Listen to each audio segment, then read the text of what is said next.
At a family dinner, she declared, "My ex will always be part of my life. If you don't like that, don't marry me." Everyone stared at me. I just said, okay. By the next week, invitations were canceled, and she realized the marriage was too... It all came to a head at a Sunday dinner. One of those tense pre-wedding family gatherings where two tribes who have nothing in common are forced to pretend they're about to be joined for life. My parents, a quiet, traditional couple who have been married for 40 years, were on one side of the table. On the other side were my fiancée, Clara's parents, a pair of retired therapists who spoke in a language of pop psychology and believed every boundary was a suggestion. And in the middle of it all was Leo. Leo was Clara's ex-boyfriend, but to hear her and her family tell it, he was more like a spiritual brother, an essential part of her personal ecosystem. He was at every holiday, every birthday, every dinner. He had a key to her parents' house. He was the constant smug ghost at the feast of our relationship. I'd made my feelings about him clear from the beginning. I'm not a jealous man, but I believe in boundaries. I believe a past relationship should be in the past, not sitting at your dinner table making inside jokes with your future wife. My objections were always met with the same condescending lecture from Clara and her parents about my possessive masculine tendencies and my inability to embrace a more fluid, modern concept of family. They treated my traditional values like a charming but ultimately primitive character flaw.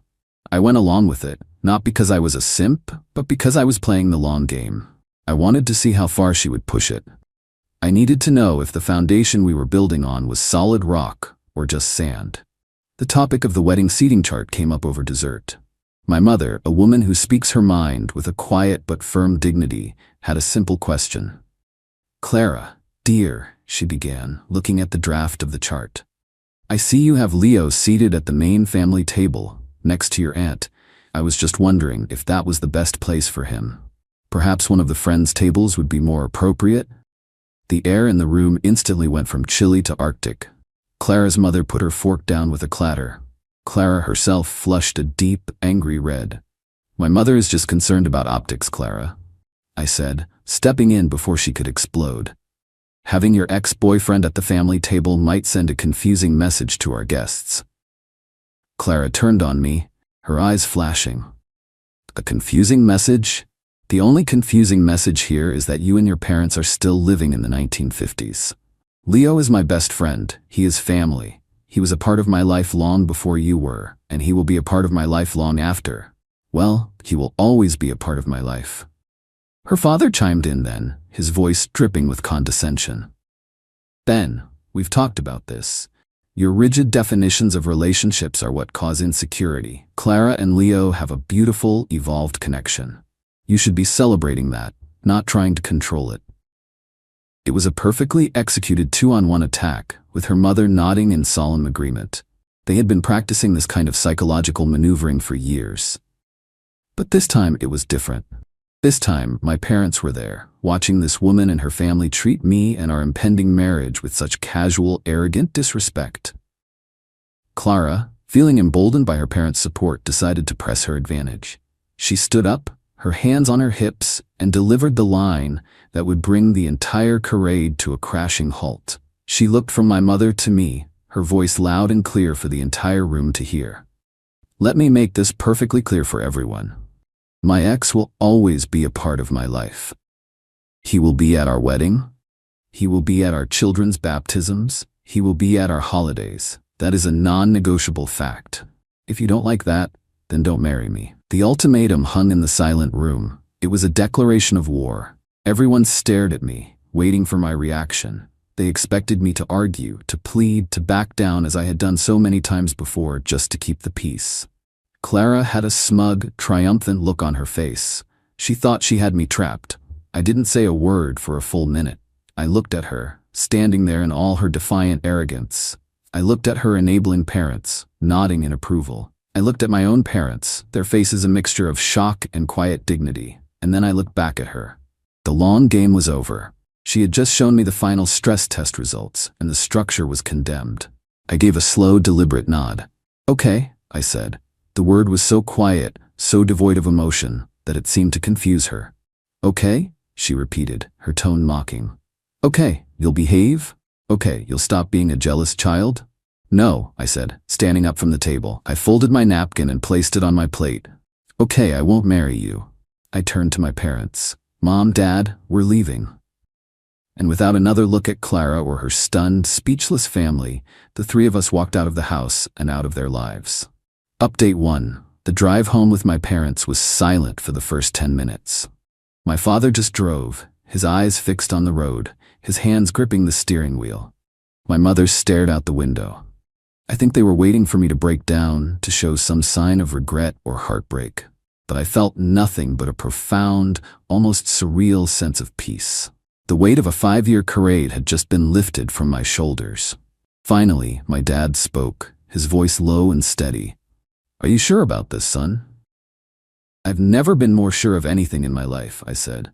My mother turned around from the passenger seat. There were no tears in her eyes, just a quiet, fierce pride. Good, she said. She was not the one for you. We were just waiting for you to see it. When I got back to my own house, the house I had bought, the one Clara had been living in for the past 2 years, my phone was a war zone. Dozens of missed calls, a flood of texts from Clara, her parents, her friends, even from Leo himself. They ranged from furious to confused to pleading. Clara, what was that? You just walked out? You can't be serious. Clara's mom, Ben, you have deeply hurt our daughter. You need to come back and apologize immediately. Leo, dude, what the hell is your problem? You're blowing this way out of proportion. They were all operating under the same delusion, that this was a tantrum, a momentary fit of pique that could be smoothed over with a few condescending lectures and a non-apology. They hadn't yet grasped the finality of the word okay. I didn't reply to any of them. Instead, I made a single phone call. It was to our wedding planner, a woman named Cynthia, who was a consummate professional. Cynthia, I said, it's Ben. There's been a change of plans. The wedding is off, permanently. There was a stunned silence on the other end of the line. What? Ben, the invitations are scheduled to be mailed out tomorrow morning. I need you to stop that immediately, I said. Do not send out a single invitation. As for the rest of it, I need you to begin the cancellation process for all vendors. My fiancée and her family will be your point of contact for all financial matters moving forward. They were handling the payments, so they will need to handle the refunds and the cancellation fees. This was a crucial part of my strategy. I hadn't paid for the wedding. Her father had, a fact he had made sure everyone was aware of. Now the financial burden of unwinding a massive 6-figure event was his problem, not mine. The next morning, the real shockwave hit. Cynthia, doing her job with ruthless efficiency, began making the calls. The first one, of course, was to Clara's parents. I would have paid $1,000 to be a fly on the wall for that conversation. The caterer, the florist, the band, the venue, each call was another nail in the coffin of their grand social event. Another massive, non-refundable deposit lost. Clara's father called me, his voice a strangled roar. What have you done? Do you know how much money we are losing? You can't just do this. I didn't do anything, I said, my voice calm. I just accepted your daughter's terms. She gave me an ultimatum. Accept her ex-boyfriend as a permanent fixture in our marriage, or don't marry her. I chose the latter. I respected her boundary. The consequences of that choice are now yours to manage. He started sputtering about lawyers and lawsuits and breach of promise. Breach of promise? I laughed, a cold, empty sound. You were there, Richard. You heard her. You have a dozen witnesses who heard her deliver an ultimatum at a family dinner. She made the continuation of our marriage conditional, and I simply declined the conditions. There is no lawsuit. There is only the bill for a party you are no longer hosting. I hung up. The next person to appear was Clara herself. She showed up at my house that afternoon, using her key to let herself in. She found me in the living room, surrounded by empty boxes. I was packing her things. What are you doing? She shrieked, her face a mask of disbelief. I'm helping you move, I said, not even looking up. You're going to need to find a new place to live. You can't kick me out. I live here. No, Clara, I said, finally standing up to face her. You have been staying here. This is my house. My name is on the deed, and your invitation has been revoked. I'll be changing the locks tomorrow. I suggest you arrange for your parents to come and pick up your belongings. She finally broke down. the arrogant, confident facade crumbling to reveal the terrified, entitled child underneath. She cried. She begged. She pleaded. She said she didn't mean it, that it was just a stupid thing to say, that she loved me. I just stood there, unmoved. The time for that, Clara, was when my mother was at your dinner table, being treated with disrespect. The time for that was before you made your ex-boyfriend a condition of our marriage. You made your choice. Now I'm making mine. Update 2. The 30 days that followed were a slow, brutal education for Clara in the concept of consequences. She and her family had lived their entire lives in a soft, padded world of second chances and consequence-free choices, a world cushioned by their money and their shared delusion of intellectual superiority. That world was now gone. The first lesson was financial. Her father, after a week of threats and bluster, finally realized I was not going to contribute a single cent to the financial disaster of the canceled wedding. The final bill for the lost deposits and cancellation fees, I heard, was close to $100,000. It was a staggering blow, even for them. The second lesson was social. They tried to spin the narrative, of course. They told their friends that I was emotionally unstable, that I had a breakdown, and called off the wedding for no reason. But the story was too good, too juicy. A dozen people had been at that dinner. The story of Clara's ultimatum and my quiet, final acceptance spread like wildfire through their social circle. She wasn't the victim. She was the arrogant fiancé who had overplayed her hand and lost everything. Clara, after being forced to move out of my house, had to move back in with her parents. The atmosphere in that house, I was told, was toxic. Her parents, facing a massive financial loss and a public humiliation, resented her. They were constantly fighting, the thin veneer of their evolved family dynamic stripped away to reveal the bitter, dysfunctional reality underneath. Leo, the ex-boyfriend, the man who was so essential to her life, proved to be less than useless in a real crisis. He was a fun accessory for a woman who had a stable, successful fiancé. He was not interested in being the support system for a broke, unemployed, and emotionally volatile single woman. He slowly, quietly began to distance himself. The constant calls and texts stopped. He was busy. He had other plans. He was, in the end, just another fair-weather friend. While her world was burning down, I was quietly rebuilding mine. I took a 2-week trip to Europe, a trip I had always wanted to take but had put off because Clara had no interest in it. I came back feeling refreshed and clear-headed. I focused on my work, landing the biggest project of my career. I reconnected with friends who had drifted away. Friends who had never liked the person I became when I was with Clara. I didn't date. I wasn't interested. I was enjoying the peace, the quiet, the freedom of a life that was entirely my own. A life where I didn't have to constantly navigate the emotional minefield of another person's insecurities. The final and most satisfying lesson for Clara came about 6 months after our breakup. A major architectural journal published a feature on a historic theater I had spent the last 2 years restoring.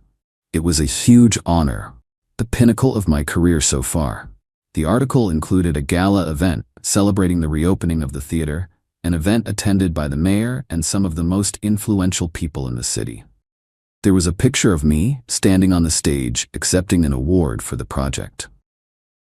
Final update: it's been a little over a year since that Sunday dinner. My life has moved on in ways I never could have imagined. My company has grown, and the success of the theater project has opened doors I never knew existed. I sold my old house and bought a beautiful loft downtown, a place that is entirely me, all clean lines, exposed brick, and industrial steel. I started dating again about 6 months ago. Her name is Sarah. She's a doctor. She's kind, she's brilliant, and she has a backbone of steel. Her family is wonderful, a loud, loving, Italian clan who welcomed me with open arms and too much pasta. Her past is her past, and my past is mine. We are building a future together, a future based on mutual respect and clear, honest boundaries. I hadn't seen or spoken to Clara in over a year. I had blocked her and her entire family on everything. But I heard things through the grapevine of mutual acquaintances. Her parents had been forced to sell their large house and downsize to a condo. The financial hit from the wedding, combined with some of her father's other creative financial ventures going south, had crippled them. Clara was still living with them. She had tried to launch a career as a life coach, but without my money to fund the website and the marketing, it had failed to launch. She was working part-time at a high-end boutique, a job she apparently hated. Leo was completely out of the picture. He had gotten engaged to another woman, and he and his new fiancée had made it very clear that Clara was not a part of their modern, fluid family. The final, unexpected encounter happened last month. I was at a charity auction with Sarah. We were bidding on a piece of art, laughing and having a good time. I looked across the crowded room and I saw her. She was there as a volunteer, one of the people in black aprons serving champagne and clearing plates. She saw me. She saw me with Sarah, a beautiful, successful woman, laughing at my side. She saw me looking happy, relaxed, and completely, utterly indifferent to her existence. Her face, for just a fraction of a second, crumpled. The mask of bored resentment she was wearing slipped, and I saw a flash of pure, unadulterated regret. She turned and disappeared into the kitchen before I could even register the moment completely.